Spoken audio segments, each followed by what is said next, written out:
Hello दोस्तों, आज हम लोग स्टार्ट करने जा रहे हैं क्लास 10th के मैथमेटिक्स बिहार बोर्ड के लिए स्पेशली।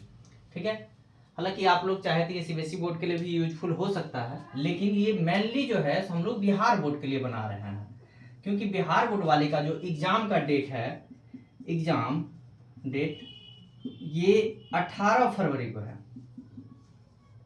18 फरवरी को एग्जाम है, तो आपके पास जो टाइम बचा हुआ है वो केवल 10 डेज मान चलते हैं, यानी 10 से 12 डेज का बचा हुआ है। 10 दिन हम लोग मान के चलते हैं कि 10 दिनों में हम लोग कैसे इस सारी चीज को कवर करें ताकि आसानी से हम ज्यादा से ज्यादा मार्क्स उठा सकते हैं। ठीक है, तो उसी पर आज जो है सो हम लोग सब चीज का पूरा डिस्कशन करने जा रहे हैं। मतलब ये इंट्रोडक्टरी क्लास है। आज केवल इंट्रोडक्शन हम लोग करेंगे सारा चीज के बारे में कि कैसे क्या चीज पढ़ना है, कैसे पढ़ना है, किस बुक से पढ़ना है, ताकि सारा चीज हम लोग आसानी से कर सके। तो अब आते हैं हम लोग सबसे पहले इस पर जो डिस्कस करेंगे, हम लोग सिलेबस के बारे में डिस्कशन करेंगे, स्ट्रेटजी कि कैसे कैसे पढ़ना है। क्योंकि टाइम अपने लोग के पास बहुत सारा कम है, तो टाइम बहुत कम होने के कारण हम लोग को स्ट्रेटजी बनाना पड़ेगा कि किस तरह से हम लोग आसानी से चीजों को कवर कर सकते हैं। दूसरा नंबर कि कौन से बुक को यूज करें या स्टडी मटेरियल कैसे हम लोग यूज करें, क्वेश्चन का पैटर्न क्या रहता है, ये सब चीज हम लोग जानेंगे थोड़ा सा आसानी से। तो जो आते हैं हम लोग इस पे, सबसे पहला चीज हम लोग सिलेबस के बारे में बात करेंगे। सिलेबस को हम यहाँ पर 7 यूनिट में डिवाइड किए हुए हैं। ठीक है, जो पहला यूनिट आपका है उसका नाम है नंबर सिस्टम। नंबर सिस्टम में एक टॉपिक आपका पूछा जाता है रियल नंबर, यानी कि वास्तविक संख्या। इससे आपका हर साल जो है सो 10 मार्क्स का क्वेश्चन आता है। नंबर सिस्टम से आपका 10 नंबर का क्वेश्चन आता है। सेकेंड यूनिट जो अपना है, सेकेंड यूनिट, इसका नाम है अलजेब्रा, यानी कि बीजगणित, हिंदी में इसको हम लोग बोलते हैं बीजगणित। इससे आपका 20 मार्क्स का क्वेश्चन, हर एक साल इससे 20 मार्क्स का क्वेश्चन आता है, यानी 20 नंबर का क्वेश्चन आता है। इसमें 4 टॉपिक हम लोग को पढ़ना है: polynomial, linear equation, quadratic equation और अरिथमेटिक प्रोग्रेशन। पोलिनोमियल को बोलते हैं बहुपद, लीनियर इक्वेशन को रैखिक समीकरण, क्वाड्रेटिक इक्वेशन को द्विघात समीकरण और अरिथमेटिक प्रोग्रेशन को समांतर श्रेणी या समांतर श्रेणियां बोलते हैं। तीसरा यूनिट जो है ये है अपना ज्योमेट्री का है, ज्योमेट्री यानी कि ज्यामिति। तो इसमें जो हम लोग जो पढ़ने वाले हैं, इसमें तीन चैप्टर हम लोग का आता है। एक हो गया आपका ट्रायंगल, दूसरा सर्कल, तीसरा कंस्ट्रक्शन, यानी त्रिभुज, वृत्त और रचनाएं।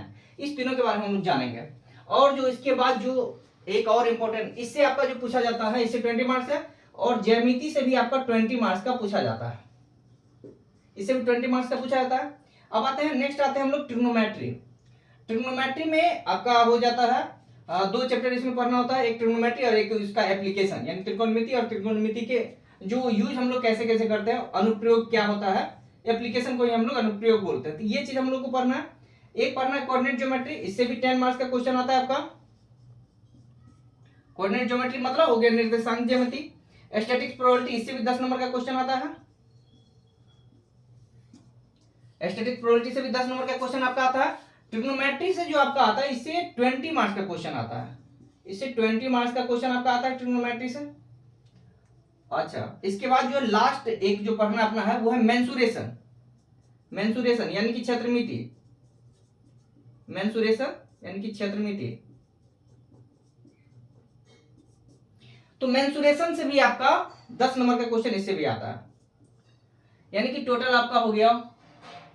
इस तरह से आपका ये पूरा सिलेबस है 100 मार्क्स का। अब हम लोग जानेंगे कि ये जो इतना सारा चैप्टर यानी कि 15 चैप्टर है, इसको हम लोग कैसे आसानी से कवर कर सकते हैं। क्योंकि अपने पास जो है सो टाइम बहुत कम है, मात्र 10 दिनों का टाइम बचा हुआ है। इसको हम लोग कैसे आसानी से कवर कर सकते हैं। आज तो बस केवल इंट्रोडक्शन का क्लास है, क्लास आपका कल से मतलब पूरा का पूरा एकदम शेड्यूल वाइज चलेगा। तो आज हम लोग डिस्कशन कर लेते हैं कि कैसे कैसे हम लोग आगे इसका करेंगे ताकि आप लोगों के लिए ज्यादा से ज्यादा यूजफुल हो सके।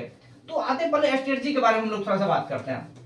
स्ट्रेटजी देखिए हम लोग क्या बनाएंगे, कैसे करेंगे, उस चीज के बारे में देखते हैं।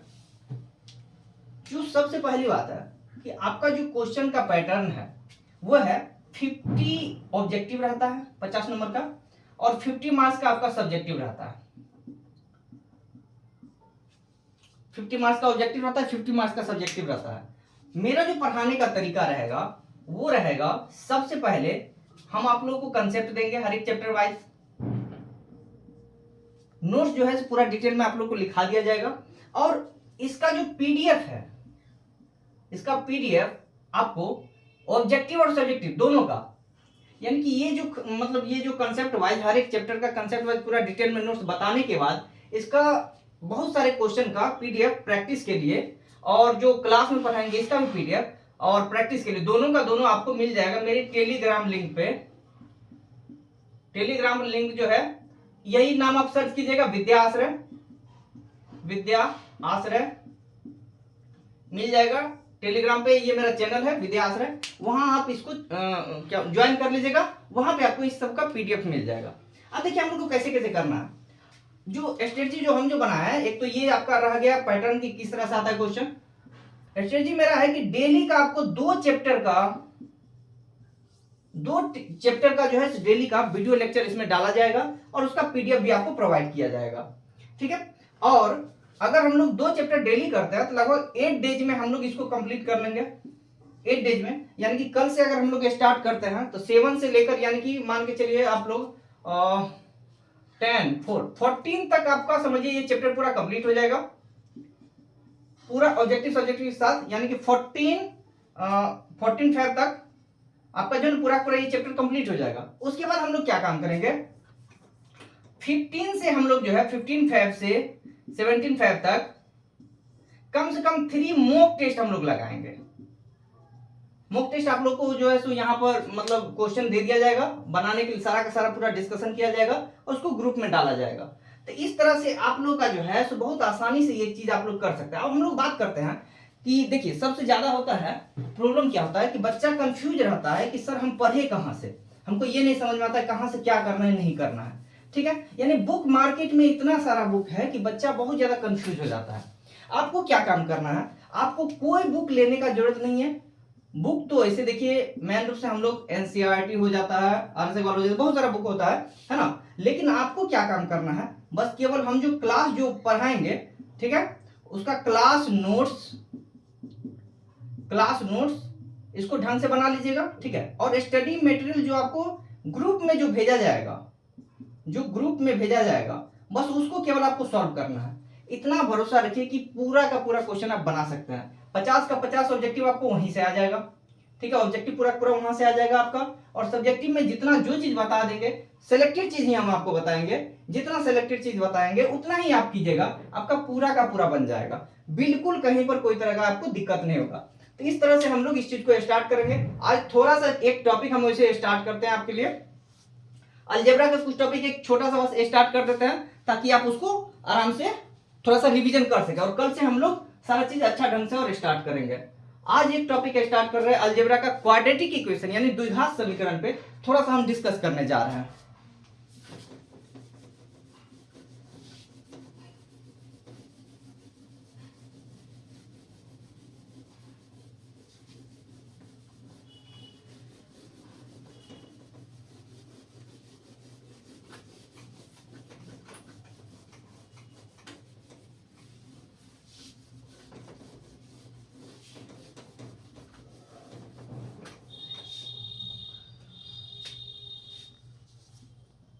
क्वाड्रेटिक इक्वेशन, हिंदी में इसको द्विघात समीकरण हम लोग बोलते हैं। द्विघात समीकरण, देखिए कोई भी चैप्टर हम लोग को जो भी चैप्टर पढ़ना है सबको एकदम कंसेप्ट वाइज पढ़ना है। तो द्विघात समीकरण सबसे पहले बोलते किसको है सो समझिए, यानी क्वाड्रेटिक इक्वेशन। तो जैसे मान लीजिए लिखा हुआ है ax square plus bx plus c equal to 0। तो जब किसी भी इक्वेशन का डिग्री 2 होता है, डिग्री 2 होता है तो उसको हम लोग बोलते हैं द्विघात समीकरण या क्वाड्रेटिक इक्वेशन। डिग्री 2 हिंदी में इसको घात बोलते हैं। डिग्री 2 अगर होता है तो इसको हम लोग बोलते हैं क्या बोलते हैं, द्विघात समीकरण या क्वाड्रेटिक इक्वेशन बोलते हैं। अब देखिए बहुत जगह कंफ्यूजन ये हो जाता है, कभी कभी क्या होता है कि डिग्री जो है, जैसे मान लीजिए अगर हम आपको दे दिए x square plus 1/x plus 5 equal to 0, ठीक है। X square plus 1/x plus 5 equal to 0। तो यहाँ पर अगर आप ध्यान से देखते हैं तो ये आपका क्वाड्रेटिक इक्वेशन नहीं है। ये चीज को पहले आपको समझना भी पड़ेगा कि क्वाड्रेटिक इक्वेशन है या नहीं, क्योंकि यहाँ पर अगर हम लोग इसको निकालते हैं तो देखिए इसको अगर आप लोग सॉल्व कीजिएगा तो ये x आ गया, ये हो जाएगा x cube plus 1 plus 5x equal to 0। अगर इसको उधर ले भी जाते तो देखिए एक्स क्यूब आ रहा है, क्यूबिक इक्वेशन आ रहा है। हालांकि जनरली ये चीज अभी आपको नहीं पूछा जाएगा, जब पॉलिनोमियल यानी कि बहुपद जब आपको पढ़ाया जाएगा तो वहां पे बताया जाएगा कि डिग्री क्या होता है, ठीक है, और कैसे हम लोग निकालते हैं, कौन सा क्वाड्रेटिक इक्वेशन है, कौन सा क्यूबिक इक्वेशन है, ये सब चीज बात वहां पे आपको बढ़िया से डिस्कशन किया जाएगा। अभी आप लोग देखते हैं कि अगर मान लीजिए यहाँ पर डायरेक्ट अगर क्वेश्चन हमको आ जाता है क्वाड्रेटिक इक्वेशन का, तो हम लोग कैसे कैसे सॉल्व कर सकते हैं। हम एक छोटा सा क्वेश्चन लेते हैं एग्जाम्पल के तौर पर। जैसे मान लीजिए आपको दे दिया गया 2x² plus 9x plus 7 equal to 0। मान लीजिए क्वेश्चन दे दिया गया, तो आप लोग एक चीज याद रखिएगा कि जो क्वाड्रेटिक इक्वेशन जो होता है इसको हम लोग दो तरीका से सॉल्व करते हैं। एक बोला जाता है मिड टर्म स्प्लिट मेथड, मतलब बीच वाले टर्म को तोड़कर सॉल्व कर सकते हैं, और एक होता है डी मेथड बोलते हैं, डिस्क्रिमिनांट मेथड, या इसको श्रीधराचार्य मेथड भी बोलते हैं। श्रीधराचार्य मेथड भी इसको बोला जाता है, ठीक है। कोई भी क्वेश्चन है, अगर कोई भी क्वेश्चन है तो इस मेथड द्वारा आप आसानी से सॉल्व करते हैं, आसानी से सॉल्व कर लीजिए। हालांकि बहुत सारे क्वेश्चन को हम लोग जो है मिड टर्म स्प्लिट यानी बीच वाले टर्म को तोड़कर भी आसानी से सॉल्व कर लेते हैं, लेकिन बहुत सारे ऐसे क्वेश्चन रहेंगे जो कि आपको इससे सॉल्व नहीं हो पाएगा, मिड टर्म स्प्लिट मेथड से सॉल्व नहीं होगा। तो आपको ये मेथड खासकर आना बहुत ज्यादा जरूरी है। डी मेथड बहुत ही आसान मेथड है, ज्यादा घबराना बिल्कुल नहीं है, आराम से आप सीख सकते हैं। इसके लिए आपको कुछ चीजों थोड़ा सा कैलकुलेशन वगैरह भी आपको आना चाहिए, और वैसे तो अगर मान लीजिए आप लोग 10th में पढ़ रहे हैं तो कैलकुलेशन तो उतना तो खैर आ ही रहा होगा, ठीक है। अब आते हैं हम लोग जो है ना इस क्वेश्चन को डी मेथड द्वारा ही पहले सॉल्व करते हैं, मिड टर्म स्प्लिट मेथड द्वारा हम लोग बाद में करेंगे, अभी हम लोग डी मेथड द्वारा इसको सॉल्व करते हैं पहले। तो देखिए कैसे करेंगे हम लोग, तो सबसे पहले आते हैं डी मेथड द्वारा, तो इसको इस इक्वेशन को आप पहले इससे कंपेयर कीजिए, ax² plus bx plus c equal to 0 उससे कंपेयर कीजिए। तो ये बताइए a का वैल्यू कितना हो जा रहा है, a का वैल्यू 2 हो जा रहा है, b का वैल्यू कितना हो जा रहा है, तो b का वैल्यू 9 हो जा रहा है, c का वैल्यू कितना है, तो c का वैल्यू 7 है। हो गया a b c का वैल्यू मेरा आ गया। a b c क्या होता है, a होता है कोफिशिएंट ऑफ x², a होता है कोफिशिएंट ऑफ x², मतलब x² के साथ जो भी कांस्टेंट टर्म है उसको बोलते हैं कोफिशिएंट उसका। तो x² के साथ यहां पर 2 है, तो हो गया a का वैल्यू क्या हो गया, 2 हो गया, ठीक है। b होता है कोफिशिएंट ऑफ x, मतलब x के साथ जो कांस्टेंट टर्म है उसको बोलते हैं b का कोफिशिएंट, और c होता है आपका कांस्टेंट टर्म होता है, कांस्टेंट टर्म होता है, ठीक है। तो a b c मेरा निकल गया। अब देखिए आपको क्या काम करना है, a b c निकालने के बाद हम लोग निकालेंगे पहले d का वैल्यू, d डिस्क्रिमिनेंट अभी थोड़ा देर पहले जो आप लोग को बताए थे। d का वैल्यू कैसे निकालते हैं, तो वो निकालते हैं b² minus 4ac, b² minus 4ac। तो ये वैल्यू अगर देखिए हम लोग निकालते हैं तो कितना हो जाएगा, 9 का स्क्वायर माइनस 4 इंटू 2 इंटू 7, तो 9 का स्क्वायर अपना कितना आ जाता है 81 यानी 81 हो जाएगा, और इसको जब मल्टीप्लाई करेंगे 4 इंटू 2 कितना हो गया, 8 से 1 जा 56 यानी कि 56 हो गया। इसको इसमें से माइनस आप कीजिएगा तो आ जाएगा 25 यानी 25 आ गया। अब देखिए अब यहीं पर आप एक काम कीजिएगा कि d का स्क्वायर रूट निकाल लीजिएगा, मतलब वर्गमूल निकाल लीजिएगा, d का वर्गमूल निकाल लीजिएगा। तो स्क्वायर रूट जब d का निकालते हैं √25 तो कितना आ जाएगा 5। ये चीज हम लोग को मालूम होना चाहिए, स्क्वायर रूट हम लोग कैसे निकालते हैं आसानी से, ठीक है। आपको यही मेरे इसी YouTube चैनल पे एक बेसिक मैथमेटिक्स का लेक्चर डाला जाएगा, ठीक है। उसमें आपका बोर्ड मास, ठीक है, LCM HCF square root cube root ये सब चीज डाला जाएगा। तो वहां पे आप जो है तो ध्यान से उसको एक बार कवर कर लीजिएगा, तो छोटा छोटा चीज जो आपका जो मिस्टेक हो रहा है वो क्लियर हो जाएगा वहां पे। चलिए आते हैं हम लोग, तो रूट डी का वैल्यू क्या हो गया 5 आ गया। अब हम लोग जो यहां पर जो निकालते हैं, जो रूट जो निकालते हैं, रूट मतलब मूल, मूल जो निकालता। अच्छा एक चीज और यहाँ पर क्वेश्चन आपका एक चीज बनता है कि अगर डी का वैल्यू ग्रेटर देन 0 रहता है तो रूट कैसा आता है, मतलब मूल कैसा आता है। तो डी का वैल्यू अगर ग्रेटर देन 0 है तो जो रूट आएगा यानी कि जो मूल आएगा आपका वो कैसा रहेगा, रियल रहेगा एंड अनइक्वल रहेगा। रियल मतलब वास्तविक रहेगा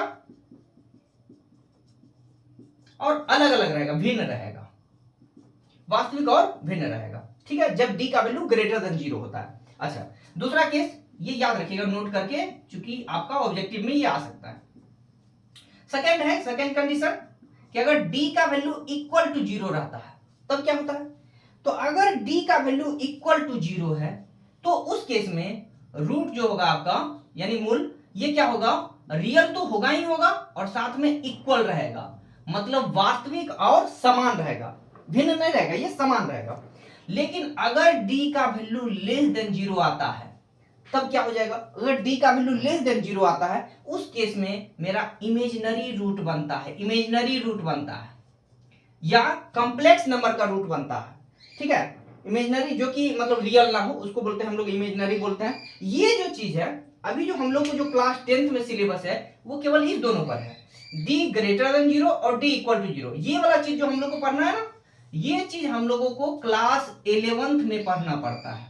क्लास 11th जब आप लोग जाइएगा तो वहां पे कॉम्प्लेक्स नंबर एक टॉपिक है, कॉम्प्लेक्स नंबर, वहां पे इसको आप लोग पूरा डिटेल से पढ़िएगा। ठीक है, तो अब हम लोग आते हैं, रूट डी का वैल्यू हम लोग निकाल चुके हैं, अब मूल हम लोग जानते हैं यानी रूट जानते हैं। रूट क्या क्या हो जाएगा, एक होता है अल्फा, एक का नाम बोलते हैं बीटा, एक का नाम होता है अल्फा, एक का नाम होता है बीटा। अल्फा क्या हो गया, तो अल्फा हम लोग होता है, अल्फा का फॉर्मूला होता है minus b plus root under d by 2a, minus b plus root under d by 2a। तो देखिए यहां पर माइनस बी, तो माइनस बी का वैल्यू कितना है, बी का वैल्यू है 9। हमेशा याद रखिएगा जब भी यहां पर माइनस बी हम लोग करेंगे, माइनस लिखने के बाद ब्रैकेट डाल लीजिएगा ताकि कंफ्यूजन ना रहे, क्योंकि कभी कभी क्या होता है बी का वैल्यू आपका आ जाएगा नेगेटिव और नेगेटिव के कारण आप क्या करते हैं इसका नेगेटिव छूट जाता है। तो इसीलिए आप काम क्या कीजिएगा कि हमेशा माइनस बी, तो माइनस यहां डालने के बाद ब्रैकेट डालिएगा, ब्रैकेट में जो भी बी का वैल्यू है प्लस में तो प्लस में, माइनस में तो माइनस में वहां पे पुट करेंगे। तो माइनस 9 हो गया और फिर प्लस रूट अंडर डी, तो रूट अंडर डी, डी का वैल्यू कितना है रूट डी का, रूट डी का वैल्यू आपका आया है 5, तो 5 हो गया बाई 2a, 2a तो 2 इंटू 2, 2 इंटू 2 तो कितना हो गया। अब देखिए माइनस और प्लस जब भी रहे, माइनस और प्लस जब भी रहे अपना,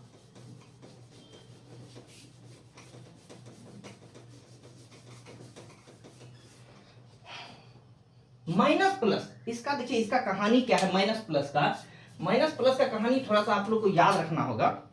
एडिशन के केस में यानी कि जोड़ने के टर्म में और एक मल्टीप्लीकेशन के टर्म में, मल्टीप्लीकेशन यानी कि गुना करने के टर्म में।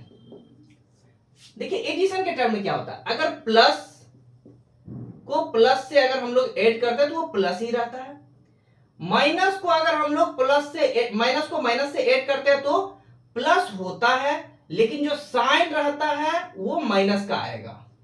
ठीक है, जुड़ तो जाता है और लेकिन साइन क्या रहेगा, माइनस का आएगा। ठीक है, अच्छा प्लस रहे और माइनस रहे, एक प्लस रहे एक माइनस रहे तो माइनस होता है, हमेशा याद रखना है कि माइनस होता है, और एक माइनस रहे और फिर ये वाला प्लस रहे तो भी माइनस होगा, लेकिन ये होगा माइनस, लेकिन साइन जो बड़ा वैल्यू है उसका आएगा, जो बड़ा वैल्यू है उसका आएगा। ये चीज आपको याद रखना पड़ेगा। कैसे, हम एक एग्जांपल के तौर पे आपको समझाते हैं। जैसे मान लीजिए यहीं पर आपको बता देता है, जैसे मान लीजिए है +5 + 8, तो दोनों देखिए प्लस में तो हो गया 13 हो गया, -8 और -13, देखिए -8 और -8 दोनों को जोड़ रहे हैं, अभी मल्टीप्लाई का सिंबल नहीं है, मतलब दोनों को जोड़ रहे हैं हम लोग। ठीक है, तो -8 माइनस, तो दोनों क्या हो जाए, जुड़ जाएगा, तो 8 और 13 कितना आ जाएगा 21, लेकिन हम क्या बोले साइन क्या रहेगा माइनस का। आप हमेशा याद रखिएगा कि जब भी जोड़ने और घटाने का कर्म आएगा, जब भी जोड़ने घटाने का कर्म आए तो साइन उसका डालिएगा जो वैल्यू बड़ा है। इस केस में भी देखिए, अगर मान लीजिए जैसे माइनस माइनस प्लस तो कर दिया, लेकिन साइन किसका, जो वैल्यू बड़ा है, तो बड़ा कौन है 13 का साइन क्या है माइनस, तो माइनस आ जाएगा, है ना। जैसे आप मान लीजिए हम बोल दिए -8 + 21, तो देखिए प्लस माइनस क्या होता है, एक है माइनस एक है प्लस, माइनस प्लस तो क्या होगा माइनस होगा, तो 21 में 8 को माइनस करेंगे आएगा 13, लेकिन साइन किसका होगा, जो बड़ा वैल्यू है, तो बड़ा वैल्यू कौन है, प्लस, यानी कि 21, तो क्या हो जाएगा, प्लस हो जाएगा। अब इसी तरह हम बोले कि -5 प्लस 3, तो देखिए प्लस माइनस क्या होगा, माइनस, तो 5 में 3 गया 2, लेकिन साइन बड़ा, तो बड़ा वैल्यू कौन है 5, तो 5 का क्या हो जाएगा माइनस। तो इस तरह से हम लोग ये चीज कर सकते हैं। लेकिन मल्टीप्लीकेशन का जो केस आता है, मल्टीप्लीकेशन यानी कि गुना करने का जो टर्म रहेगा, तो प्लस को अगर मान लीजिए प्लस से गुना करेंगे, मल्टीप्लाई करेंगे, क्या आ जाएगा, प्लस आएगा। अगर माइनस को माइनस से मल्टीप्लाई करेंगे तो प्लस आ जाएगा। प्लस को अगर माइनस से मल्टीप्लाई किए तो माइनस आएगा, और माइनस को प्लस से मल्टीप्लाई किए तो माइनस। ये ध्यान रखें, मल्टीप्लाई करके बस डायरेक्ट ये सिंबल हम लोग पुट कर देंगे। अगर सेम साइन है तो प्लस डालिएगा, अलग अलग साइन है तो माइनस डालिएगा। इस केस में हमेशा याद रखिएगा। तो यहां पर देखिए ये क्या हो गया, -9 प्लस 5/4, तो -9 प्लस 5 अगर हम लोग करते हैं तो देखिए एक माइनस है एक प्लस है, तो माइनस प्लस क्या होगा माइनस, तो माइनस हो जाएगा, तो 9 में 5 गया तो 4। लेकिन साइन किसका लिखेंगे, जो बड़ा वैल्यू है, तो बड़ा वैल्यू इसमें कौन है, बड़ा वैल्यू 9 है, तो 9 का सिंबल क्या है माइनस, तो -4/4 कितना हो गया, -1 हो गया। अब जो दूसरा रूट हम लोग निकालेंगे, यानी दूसरा जो मूल हम लोग निकालेंगे वो क्या है, वो हो जाएगा बीटा, और ये आ जाएगा आपका -b -√d/2a, यानी कि ये हो जाएगा फिर से माइनस, और ब्रैकेट में 9 डालेंगे, फिर -5/2 × 2, तो ये हो जाएगा -14। देखिए दोनों माइनस में है तो प्लस हो जाएगा, लेकिन साइन किसका रहेगा माइनस का, /4, तो -7/2। ठीक है, तो इसका जो आंसर आएगा आपका, ये जो क्वेश्चन जब सॉल्व हुआ तो इसका जो आंसर आया अपना, मतलब इसका आंसर, रूट या मूल, जो भी चीज हम लोग बोलते हैं वो क्या यहाँ पर है, x का जो वैल्यू है उसी को हम लोग बोलते हैं। तो x का वैल्यू कितना आया है, एक आया है -1, और एक क्या आया है -7/2, तो ये अपना इसका आंसर हो गया।